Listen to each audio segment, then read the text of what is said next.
When I would do the warrior pose, I would talk to the cancer cells, the mutated cells, and tell them they weren't welcome and they needed to leave.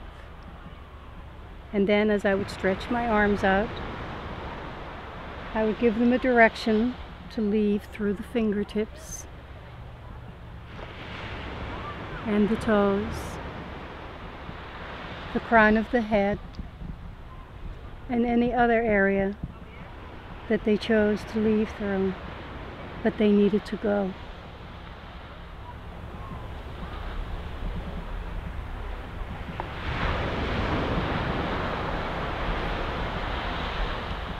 I have to go back to what my daughter-in-law told me when she went back to her church and told her church members that I had healed. And they said, "Oh, that's a miracle." And she said, "No, it was a lot of hard work." And I said, "Wow, how did you know that?" It really is. It's a lot of hard work whenever you approach healing yourself other than going through traditional medicine.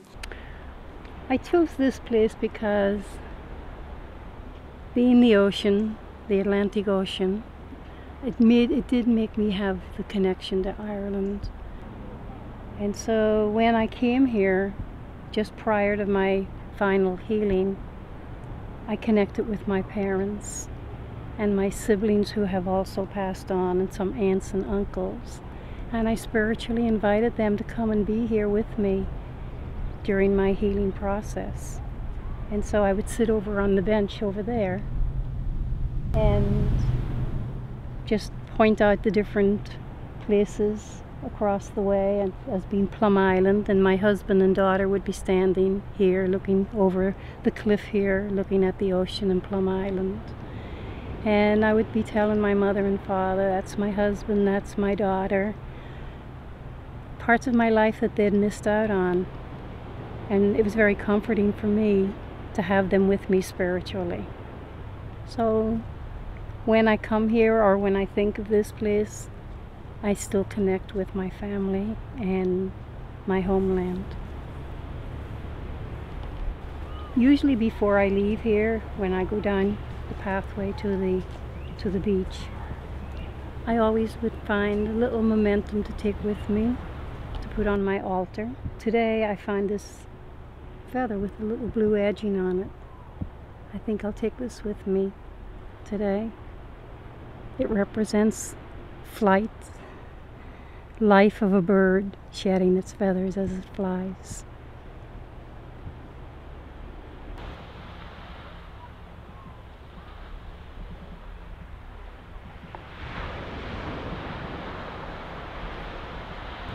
I talked with Dr. Northrup, who introduced me to Peggy Huddleston, Peggy Huddleston was very supportive, and she introduced me to Janice Anderson. Janice Anderson was a holistic registered nurse and also a Reiki practitioner. So when I connected with Janice Anderson, I had several Reiki sessions with Janice, but there was a special connection that happened between me and Janice. She became, even to this day, she's like my healing confidant. She loved the Reiki. Her body just drank it up. And physically, the tests showed that it was making a significant difference. And as each progressive test validated that her physical condition was improving and improving and improving, it was an affirmation for all of the modalities that Bridget embraced. I remember the day that she called me to tell me that the last test that they had done showed that she was perfectly clear.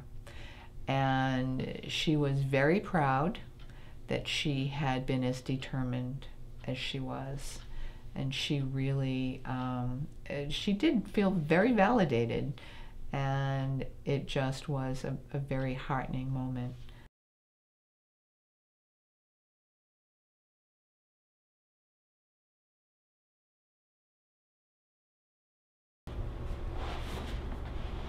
When I completed my healing process and had gotten the all clear, then Reiki was the one thing that I gravitated to more than the others. It was ongoing. It was just felt natural just to continue with Reiki, but not doing Reiki, not going and having a Reiki session, but actually becoming a Reiki practitioner. Made more sense because then I could do Reiki on myself every day.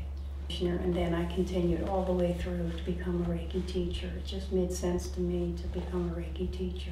It was part of my inner peace to be able to continue not just doing Reiki with myself, but teaching other people how to do Reiki.